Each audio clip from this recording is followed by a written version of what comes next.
let's backtrack and talk about Okay. that this idea of teaching someone how to grow something here. Yep. Um, we we tend to jump straight into growing vegetables from seed as a sort of an enterprise, so you can get vegetable. Sometimes they even teach the kids to sell the vegetables, that kind of stuff. And it sort of disconnects it from just the broader thing about growing things, which is how it fits into a cultural environment. You Right. were just talking earlier about your grandmother's garden, and Yeah. you have plans for worship, you have plans Yes. for Fragrance. medicine, you have plans. Yeah. So there, Beautiful. this is part of the knowledge transfer. If you're going and helping your grandma do the garden, Yeah. you are actually consuming this knowledge, right? Yes, yes, yes. And I Yeah. remember once she told me cut off the banana flower because the fruit had already come off. And I'm like, Yes. why cut off the flower? There's more. And then she goes like, no, no, we're eating that for, in our bade tomorrow. So, so we take off the flower, we'll let the bunches that are there grow out, and then the flower becomes like a dish, So she's eating as much as she can from that plant in its lifespan. So there's so Right. much knowledge within each plant as well. Right. Yeah. Yeah. So there's a disconnect from the cultural practice of growing things. And then there's the local environment.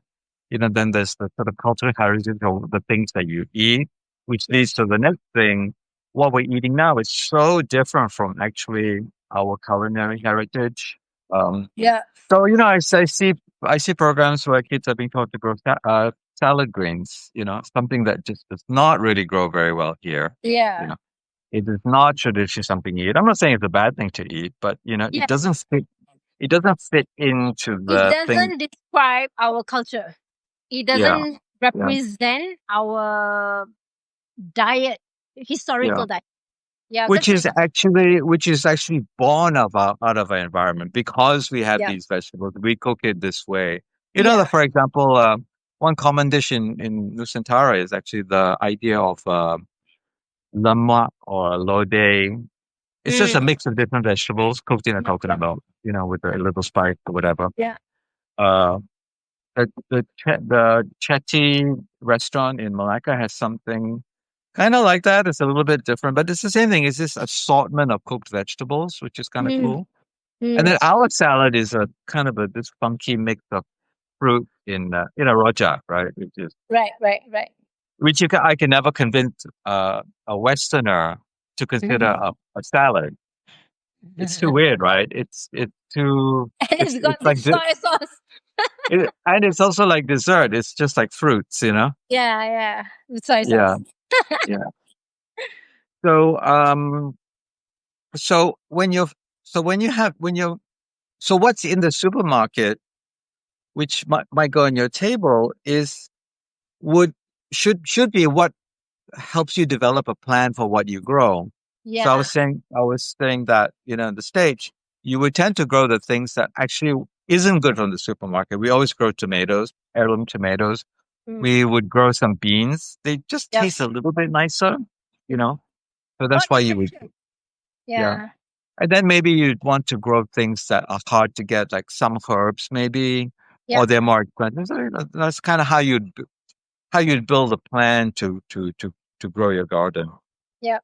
Um, so so we are now unplugged from our local thing, and we are connected to a sort of this highland cool temperate thing.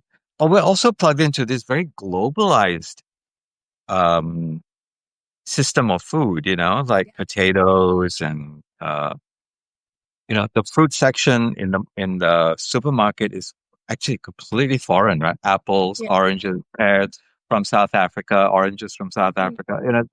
It really. And then maybe if you go to the wet market, you might see some local things. So it's complicated. So Yeah. Yeah. you don't really have an immediate idea of how to start like how to build a Yeah. garden. So that's kind of what we want to put into place. So we just need some first in, principles. in a way, it is also a sense of familiar referencing. So if like you want to create a bit more privacy, you may grow something that's vertical. If you need more shade, then you could grow like passion fruit. So there are a bit of functionality besides just something edible, and definitely not commercial in value. It's a Yeah. beautiful flower, it's got a nice fruit, it gives you shade. So yeah, I think if you go towards the outskirts, you see a lot more of this application. You just don't see it in like the urban setting as much. And especially when they bring gardening into school, then like you said, like it's just very, very utilitarian, very outcomes driven. How many kilos are you selling? How many kilos can you produce? How much fertilizer are you putting in? And it just Mm. becomes regimented, and it's like making kids into farmers, but not imparting the values of growing your own food and sovereignty of seed, or What uniqueness did of your variety. grandmother do about seed? How did she manage that? Because she had like murungai in her garden, which basically it's from a cutting. You eat the whole drumstick, right? Okay. So even if like we took uh drumsticks home, we would take it just for at the ripeness of cooking. Yeah, You know, the you cutting, it take, goes really deep on cutting. yeah, So, and then you just take a cutting. So that's how that yeah. went. Like the bananas, you just take an older plant, you cut it into half, and you just dig it into the ground, and then that will start Yeah. growing again. Actually, the Uh, lowland tropical yeah, vegetable system is quite cutting driven, right? yeah, yeah, yeah. She didn't really have any immediate Sayumanes. seed. Yeah. Yeah. So it's just Yeah. sticking in the ground. Yeah. Um, the other Maybe thing that, pumpkin. We took seeds for pumpkin. Yeah, she used to have pumpkins, cute little pumpkins, and yeah, we would take seed for that. Yeah. so she would keep it. Yeah. Yeah. Okay. She keep the pumpkin. She keep it until it's quite ripe, because pumpkin, when they start to fruit, it's quite a Yeah. lot of fruit, and But so does with the she plant older, in the ground or she plant oh, straight in the ground. in And the then ground? she Okay, puts so I like think that's the other thing. I think yeah, our actual system here is yeah, just straight into the ground. Put the yeah, cutting in, put the yeah. seed in. But she won't grow in like the drought. She won't grow in the hot season. She'll only Right, grow, right. either it's exiting Yeah, the rainy season, or it's the just before the rainy season. sure, sure. So then So there's a that lot. that is a Yeah, kind of knowledge as well to know that yeah, you yeah. want to plant the seed With when the less ground effort. is when the ground is wet and stuff like that. So another thing that drives me crazy is I've been asked so many times to do programs where the funder tells me what to do, which is we want you to teach 200 kids to grow plants in a recycled water bottle. Oh, You know, and I'm like, no, I'm not doing it. I don't want to do it yeah, because I don't want to perpetuate this notion that this is a good idea. yeah, yeah, yeah, yeah. Because all you're doing is actually just Enggak sih, Cik? Yeah, those are the cops. yeah. I'm a tourist police. Um, yeah, so yeah, I don't want this idea that this is a great idea that you're recycling cups. Recycling is a really bad idea. Don't even be drinking bottled water. We need to get out of that habit. So, Yeah, I'm drinking from bottled water today because I had a challenging 3 p.m. okay, so I don't like to do that. In fact, we have our own system of, we recycle our pots. We recycle even plastic pots, which, we buy plastic, even Yeah, the even the ones that are in a two-dimensional and you open them up, those, yeah, we polybag. Yeah, use them 10, 20 times. yeah, My gardeners are taught to, and don't break them, take the plant out carefully, yeah. do them and use them again. So, all that is something that I want to teach. We want to teach a kid this because it's actually part of a sustainable, conscientious system. Um, and then, I think that's a very the reality of it is, if you're holding it up this way, it's heavy. When you flip it over and try to pull out the sleeve, it's you need yeah, yeah, strength on both hands. Yeah, this is all knowledge. This is all yeah. knowledge And transfer, and they need to experience these things. Yeah. sure. Yeah. Even the size of the pot, like we grow certain Mm. things in this When size, is so it we don't need ready to to? handle it. Yeah. Yeah. Then there's also the value of what goes in because, compost is sort of comes at a higher cost. We have to spend more time Mm. making it and stuff like that. We don't want to be using that in a big pot. It's all small pot. And then we want so that it's a nice medium for roots to form from a seed. Yeah. So all this thing is actually part of that. Uh, Yeah. Mixing soil. yeah, Mixing soil is a big yeah, thing. yeah, Put the wrong plant in the wrong soil mix and you kill it by drowning. yeah. And then there's the watering things and stuff like Mm. that. So all of this actually, and then when you connect it to a local food system. So another thing is that you would grow some things and some things you just wouldn't grow because you'd go buy Yeah. them at the market. It just makes more sense. Yeah. Yeah. Like I so what happens I find in growing programs here is that this initial stage is so poorly thought out that they just want success, so they plan very easy to grow things. Yeah. Kangkong, bayam, and these are things that it doesn't make sense for you to be doing sometimes, even, Yeah. or if only just to learn about how to do it. But really, I prefer to grow things like sayamanis or things like that, which are more dense nutritious. You Yeah. know, even moringa and stuff like that. So so this interconnected way of developing a plan to grow things is kind of missing. Um, then the other thing is we don't have to just grow vegetables. We can grow many other things. Mm. And we can also start to think about growing things that may become enterprise driven. Maybe you want to grow, an orchard, or you know, maybe you just just do a garden. You want shade. Remember You want to, you had that friend who was a forester who did fig trees at the market, yeah, yeah, yeah, yeah, right? I thought yeah, that was very interesting because he used his forestry knowledge and he had yeah, like a fig tree orchard where he was selling figs, right? He was selling fresh figs at your yeah, market. And he had like those yeah. But orchard ones. it I was mean, those are more really aesthetic, but yeah. it was really faddish because you know what? Figs don't take good grown here in the tropics. They just don't. Right. I don't know why. Right. They they're kind of watery. They don't have that intense sweet taste that you have Right. from a Mediterranean fig. Or Tried out, yeah. in the UK, I had a fig tree, and there's quite a bit of a science. You grow it against the southern wall, so the tree can actually live out there even through the winter Right. because the wall keeps the heat at a Bacon, yeah. below. Yeah, yeah. So it just was. I just wouldn't do it. There are other things to grow, and then we start growing things that are great, like like jambu aye and stuff like that. Like you Mm-hmm. just don't see it anymore, right? You see, like you don't see the pink guava as much. It's just that they are more susceptible to mold, I think. So Okay. then, yeah, because Not in guava. most Malaysian I'm talking most about jambu aye. The oh crunchy the ones. red ones, yeah, yeah, yeah, Yeah, yeah. yeah. Most Didn't you people grow eat? them in their house. Yeah, it's Didn't not you really eat a lot more of that fruit when you're a younger? butter. Yeah, yeah, Right? yeah. People used to grow in their yards. Right. Right. Yeah. No, see, the And thing is, all fruits that grow in the tropics either have this very shiny skin that's thin but yeah, waterproof, and yeah, or thick with sap. So like mm, durian is very thick, mango has sap, papaya has sap. yeah, Like look at the fruit that come from our region, and you learn a lot about it and its growing yeah, conditions based on its skin.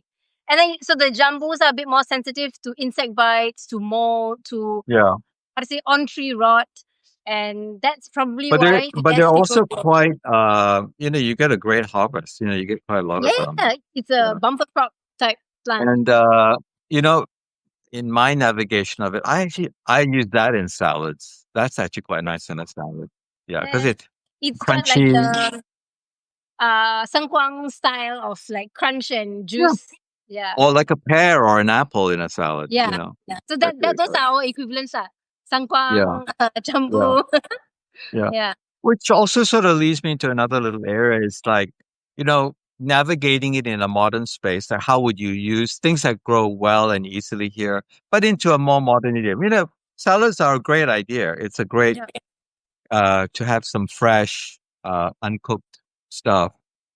But so another area that I feel like we definitely want to sort of bring sort of make kids aware is, food can also be about innovation. You can grow interesting things, and it's interesting. Which also ties in with a heritage thing. People used to collect orchids here. Yeah. Yeah. You would have small collections of ferns or orchids, and it's not an unusual cultural thing to do here. Yeah. You can do the same with food. You can, and I see that actually when I look at, like, these white guys that come to Southeast Asia and have permaculture fruit farms. Yes. This is what they do. They are really clever at figuring out how to actually connect the marketplace with rare local fruits. Have you noticed that? Yeah. Yeah. I've seen a couple of these like Western fruit blogging people. Yeah. Yeah. Yeah. Yeah, I think it's quite interesting. I mean, We are very, yes, yeah, their sense of wonderment to us is like, oh my god, sure. this durian could taste so much better. But they're like, oh my god, this durian tastes different from that durian. So it's just the way they're presenting the information is just very different from the way we do it because we're so used to it. Yeah. Yeah, maybe But next time we can as see. but as we move into a more globalized world, I mean, we should know about these things. We should know how to actually sell our stuff to the world. For example, we had when I did the park and we did a festival, I had an American girl was an expert in durian, you know. Uh, But the way she approached it was that it wasn't about high value, which is the Malaysian approach. It's like, yeah, oh, this costs 200 ringgit a kilo, whatever. Hers was, she was looking at terroir. She was chasing the season. So she knew when the season was in Indonesia, Malaysia, Cambodia, and she would actually organize trips to go along these interesting routes. but so that's driven by her sense of curiosity. And I feel like we've lost our curiosity about these things. We take it for Yeah, granted. Yeah. yeah. Well, so I think I mean, that's a point I want to make because I kind of want the kids to actually have Yeah. developed that. Maybe I think it's we need really, to wait for another 2 generations before it becomes maybe, authentic maybe, curiosity. yeah. I mean, that curiosity right now is sort of misplaced. People are fascinated with really expensive food from Japan. You know what I There's mean? a cultural thing about Right? accessibility. Yeah.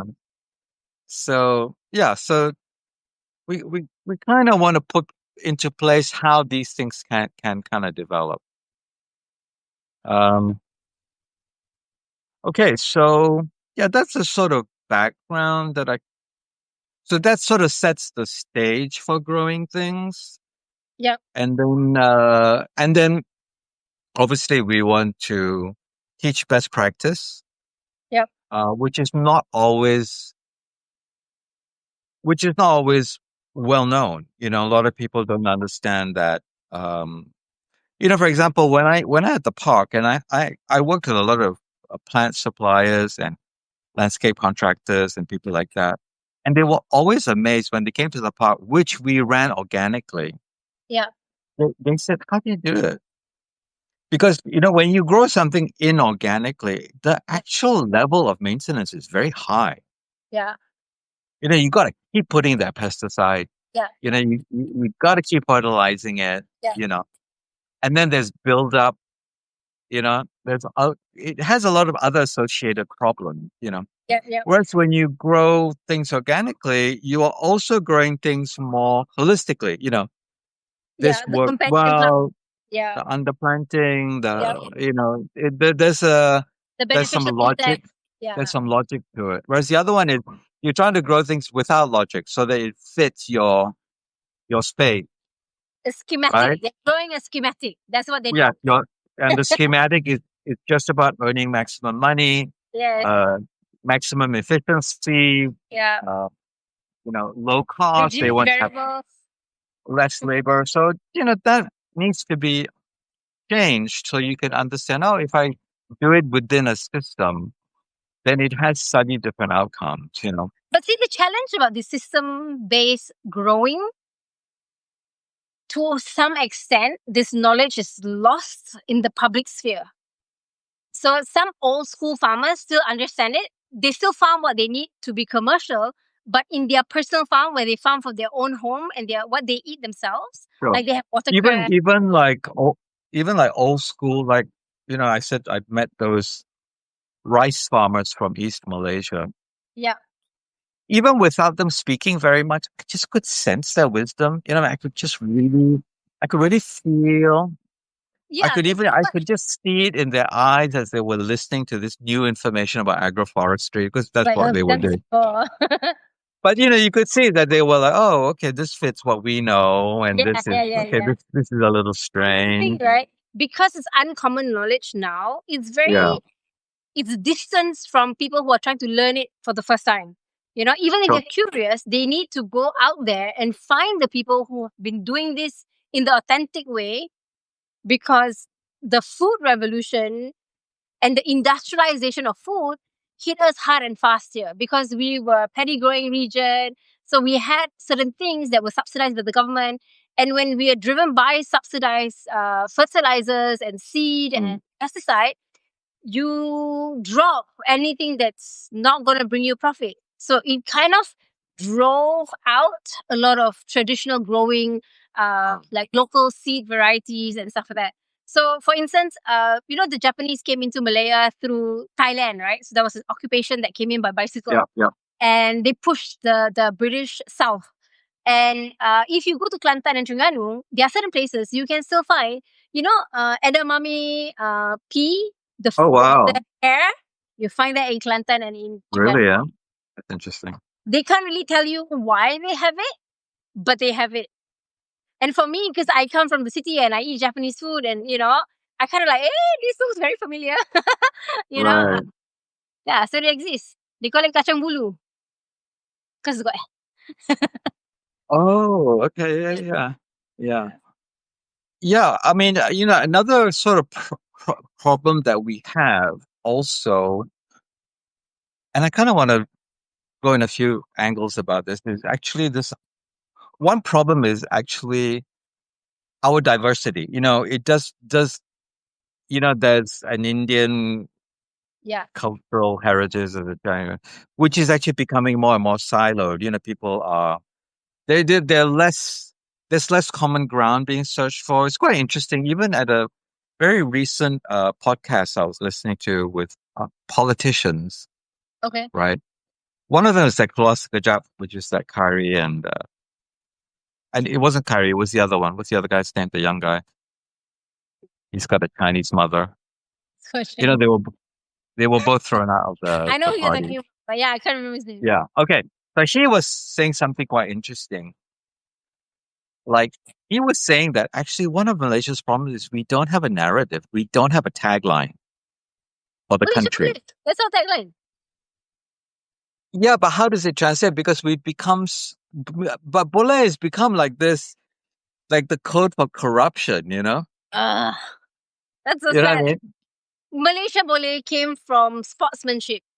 When we first Okay. left our shores to compete at Yeah. the Olympics, at the Commonwealth, that Yeah. was the simplest thing to yell in a crowd. Yeah. You can do it. That was our you can do it. Right. Yeah. And then it Well, I mean, became a I corrupted don't thing. want to try and go in and solve the problem. I'm just saying that even at a political level, Yeah, they are concerned that we don't have a unifying narrative. You know, right, which is something that I see it actually disintegrating in the US, but that is something I looked when I was there. right, I could sort of I could glimpse it as something I could see in my dad's generation. This right. whole the when the anthem goes on, they put the hand on the heart. I mean, it's genuine, it's Yeah. real. They really They they feel felt it. the value of being a nation. Yeah. Yes. Yeah. So, and when I came back, I was so surprised to see that my dad still had components of that. Mm. But I'd see the general, the It's wider deteriorated. is actually, people are angry about all the, racial I think if bias you and meet any 40-year-old person who went to public school, and most of us did go to public school, we sure. can tell you the Rukun Negara, we can tell you all the words to the national anthem and the state song.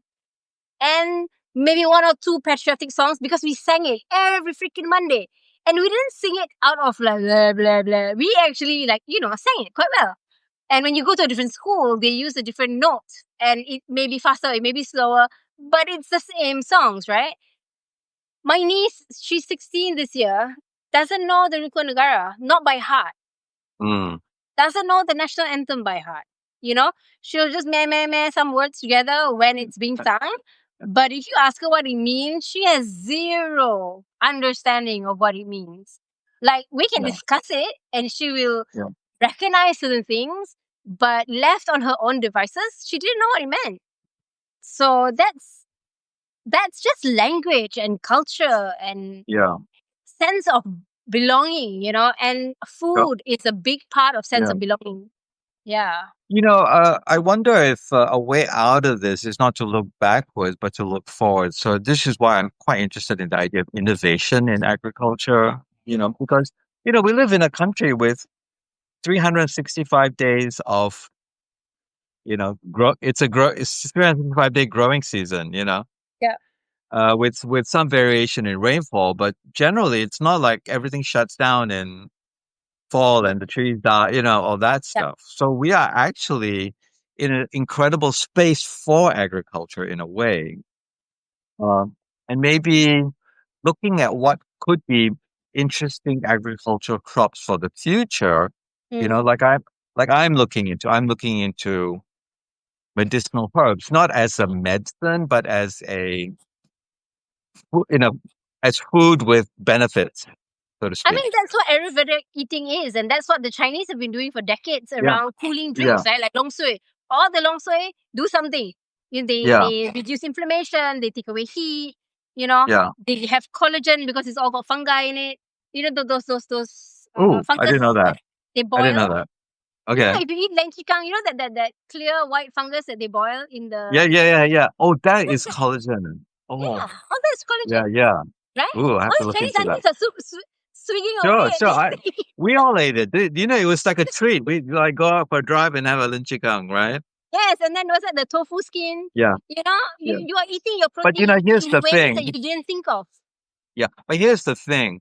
What we do is we sometimes get a little trapped in the story and history of it. When Yeah, really what we should be doing is thinking, okay, how do we transition this for a modern global customer? You know, right. like you said, that is collagen. Collagen is like a big deal now. It's like that.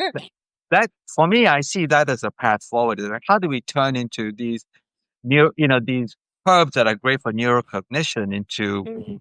this great food supplements and food thing, which the Silicon Valley guys want because they want to, work harder, uh, And for you the just need aging sunlight. for the aging population because it helps with neurocognitive Yeah, function. It's like I think it could be a really interesting and exciting space. You know, yeah, um, so that innovation part is really, I think, we really want to. You can't make a kid become a creative. You can just trigger that in them. yeah, true. So So I think I'm that is wondering why it's getting very blur. so that's kind of what I want to do. I just want to, and that's what what I rail against that thing about growing vegetables is it just pushes you into that space. Yeah, Whereas I think if you're in this little bit more of an open space, that what are the other things I could do?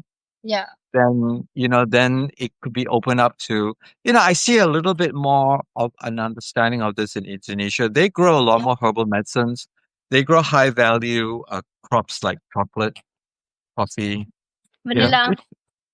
which we kind of don't really do so much here. Mm. You know, we tend to grow quite faddish things as opposed to things that maybe can enter the world market.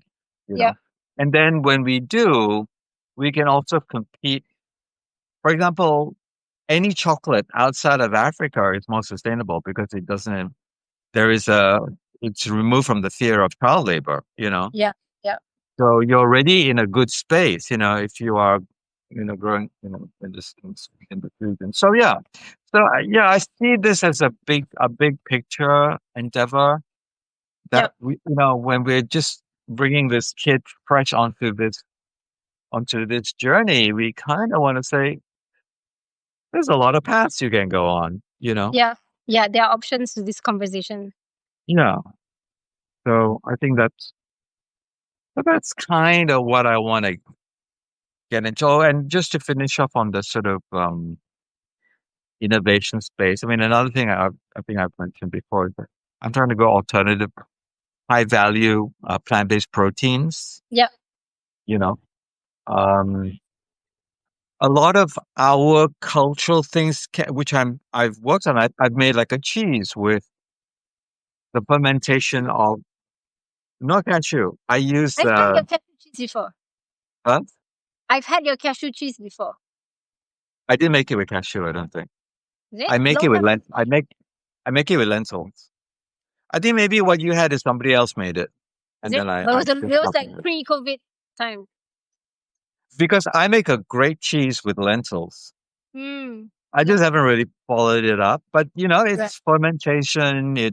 That's getting it to sour and Mm, changing the texture because we like cheese. We've got used to it as a modern mm. person. So maybe we can convert something. So yeah, so this is an innovative space. Yep. Not just the growing of things, but maybe growing uh, interesting ingredients.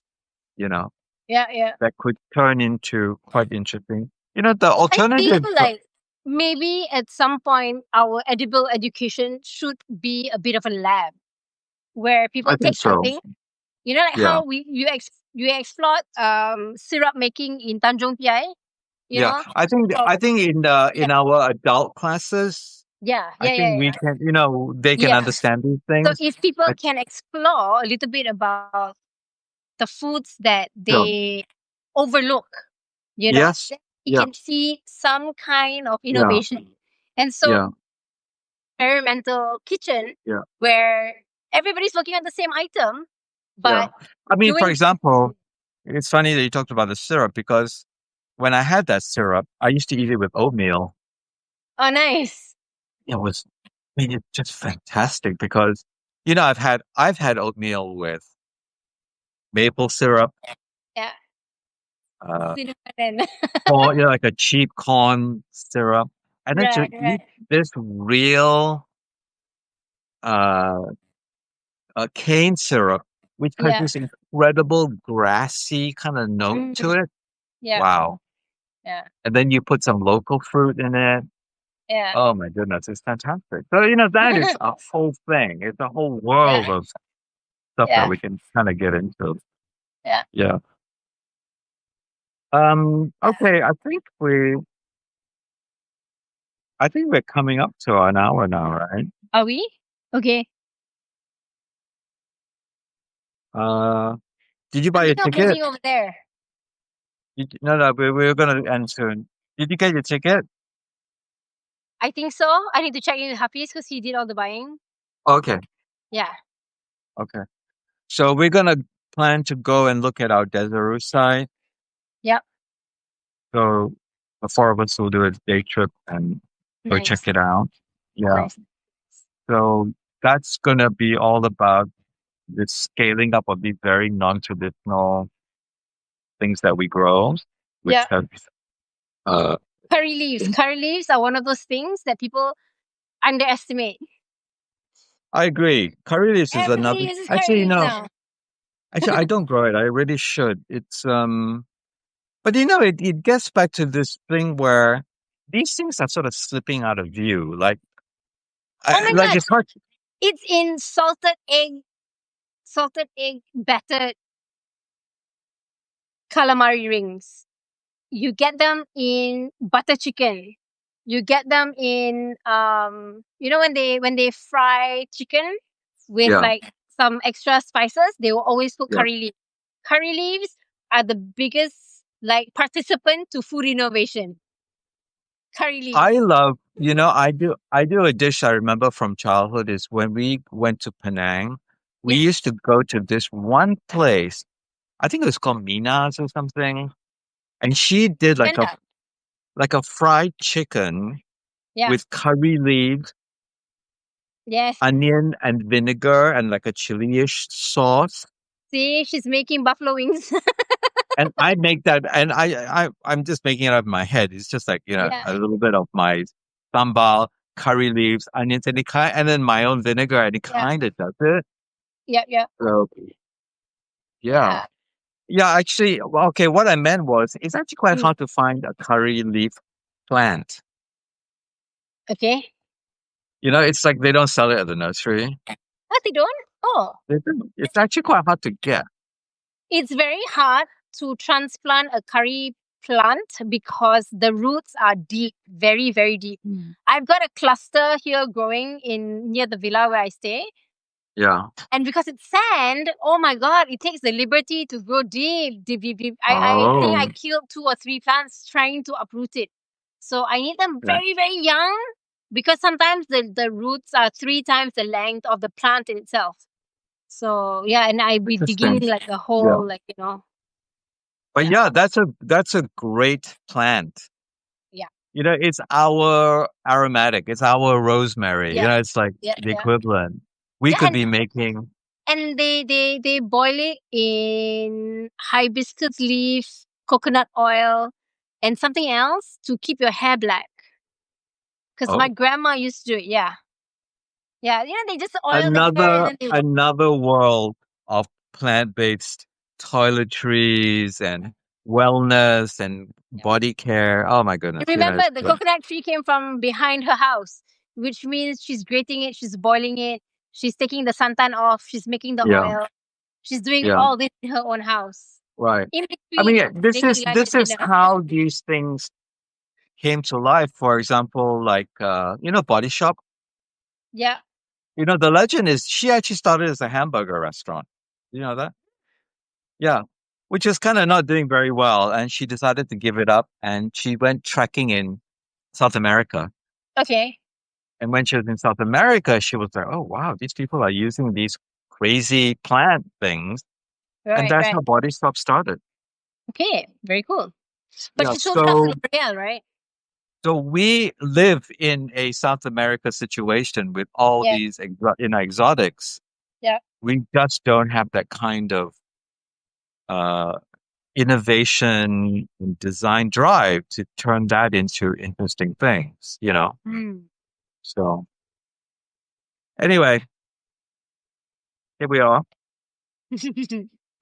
I mean, I feel like if I was a kid and you gave me a whole coconut and you gave me a young coconut and old coconut and you told me what can you make of it, and then if I had any gardening experience, possibly I would have seen the cocoa coir as like a mulching material, Yeah, and then like grating the coconut, using the shell of the coconut as yeah. fuel for fire, using the flesh to make santan and then to make whatever else. Do you You know, remember? Do you remember eating this when you were kids? Like when they cut the coconut open, sometimes there was a thing inside it. yeah, yeah, yeah, yeah, yeah.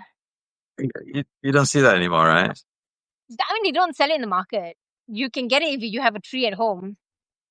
Right. Yeah, we used to eat But that that's in the what I salad. mean. Yes, These things are slipping out of view. yes, The other yeah, thing I see is like with coconuts, I see two yeah. things. One is I remember going to, I think it was Kluang, and some old hawker was using the shell for Ah, burning. yes, So it was yes, fire. So it was like our barbecue. It was yes, actually our aromatic smoke thing, yes. which is called sort Coconut of shell smoked, whatever. right. Yeah. And then another one is okay. I go to the market and I see like they're splitting the coconut open, and Uh-huh. they're chucking the water away because they only want to drink the young The young fresh. one. But that older coconut water, I'm Yeah, there's a sure lot of could be used. nutrients there. Could be something. I don't know what. Yeah. I haven't had time to go and figure it out. But it's a shame to throw it away. That's for Yeah. sure. Yeah, for sure. Yeah, it must be full of all kinds of stuff, right? Yeah. Yeah. And then all the scraping, they used Oh to no, give away Nisha does to them. They feed it chickens. to chicken and ducks. Yeah, yeah. They would let chicken farmers take it for free, but now I think they No, probably they're charge them. charging But for everything now. yeah, Yeah. but that the like Philippines are actually turning that into coconut flour. I think Okay. That makes you know. sense. Yeah. Yeah. So yeah, Vegan. Vegan, yeah. we have a lot of opportunity to Learning. Yep. yeah. For sure, Yeah. for sure. Okay. Yeah, Let's yeah. see. I feel like the field of food technology is still very underexplored here. Yeah. On that note, as always, Yes. I shall see you next week. Yep. Bye bye. Okay. Have a good week. You too. See ya.